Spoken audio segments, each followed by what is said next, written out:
Have you ever had one of those days where you've been putting out fires from the moment the first bell rang? You're managing one thing after another, minute by minute, until finally the dismissal bell rings and the last student walks out. For the first time all day, you feel the weight in your shoulders. You walk over to your desk and just sit, waiting for your brain to turn back on.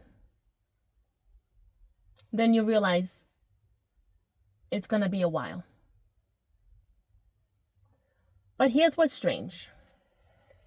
Even though you've been busy all day, it doesn't feel like you actually got anything significant done. Other than teaching your classes, it feels like nothing else moved forward. You're completely exhausted and somehow still behind. And the worst part? It's only Monday.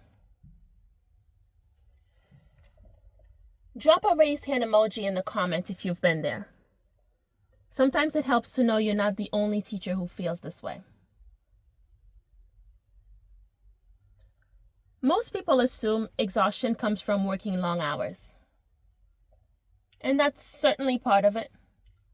But then, why do you end the day completely depleted when your to-do list barely moved? The exhaustion isn't just about how much you're doing. It's about the kind of labor teaching requires.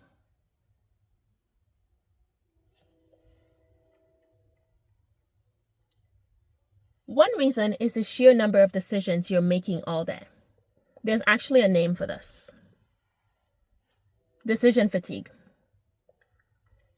It's what happens when your brain has been making so many decisions that it starts running low on energy. As a teacher, you don't just make a handful of decisions here and there. You make hundreds. Most of them are so small, you don't even notice you're making them. A student raises their hand. Who needs help first? A student gives an unexpected answer. Do I stop and address this or keep the lesson moving? Two students start talking. Is this something I need to redirect or can I let it go? A student looks confused. Do they actually understand or do I need to explain this another way? Those are all decisions. Each one of these might seem small on its own, but by the end of the day, they add up. And by the way, those decisions don't just stop when the lesson ends. What needs to be graded first? Who needs follow-up? What needs adjusting for tomorrow? Your brain almost never gets a break. And you're making all of these decisions while standing, teaching, monitoring students, speaking for hours, and keeping an eye on an entire classroom at the same time.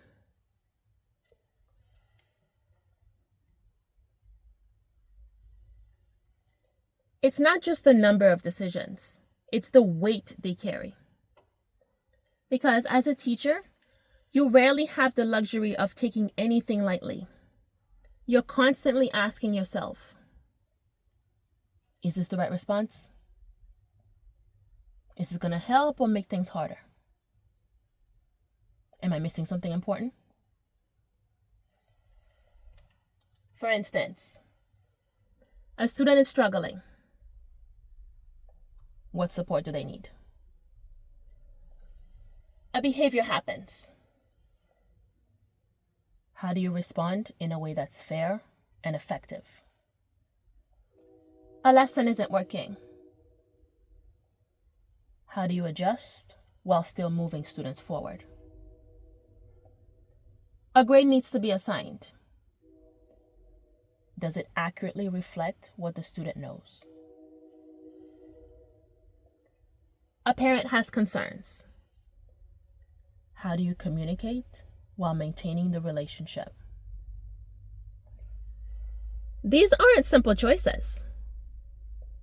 They are decisions that require thought, judgment, and care.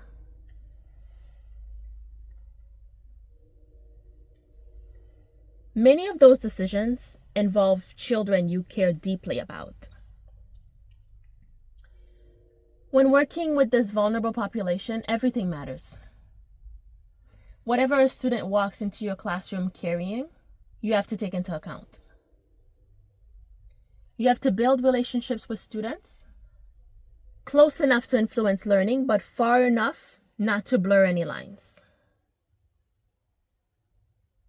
You have to consider their personal struggles while maintaining high academic expectations.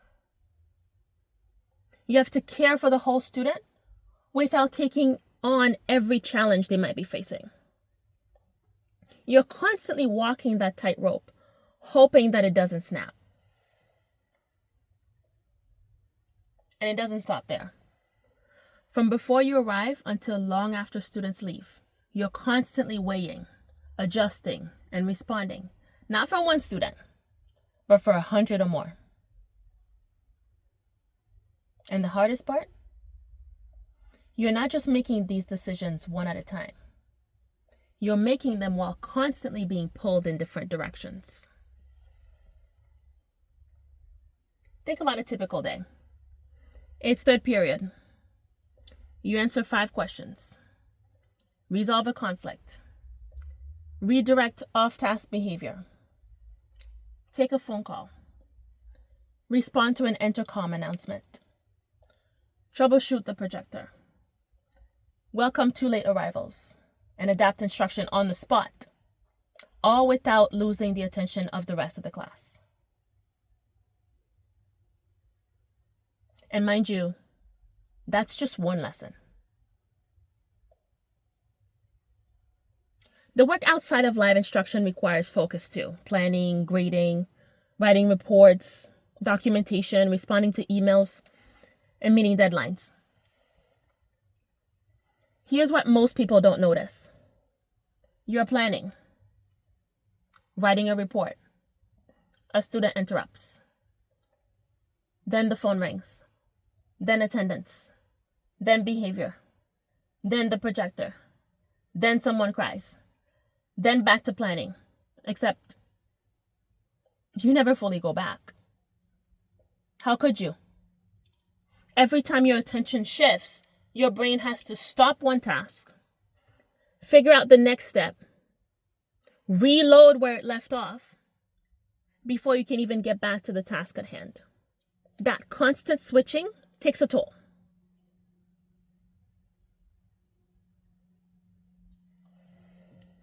And somewhere in the middle of all of that, you have to manage your own needs. When do you use the bathroom? You feel hungry at 9 a.m. because you already burned through your breakfast, but still have 2 more classes coming in. The demands are so great that even your own physiology has to be put on hold.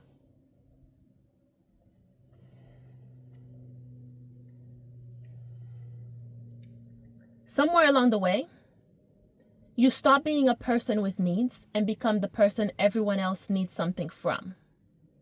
A student has a question. A parent has a concern. Administration sends another request. A behavior has to be addressed and documented. Another email. Piece by piece, everything comes back to you.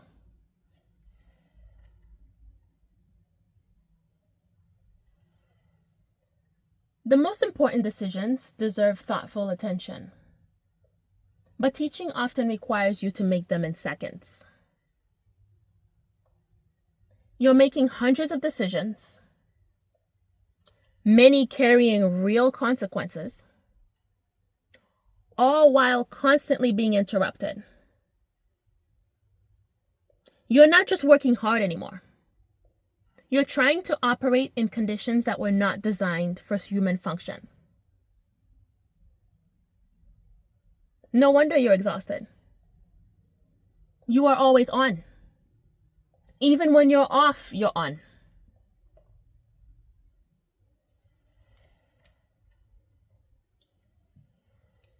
It's not that you're weak or incapable. Most teachers are just trying to get through the day without losing their minds. You can't remove the complexity of teaching, but you can stop overexerting. When your capacity is constantly being stretched, systems create the structure that helps preserve the best parts of you.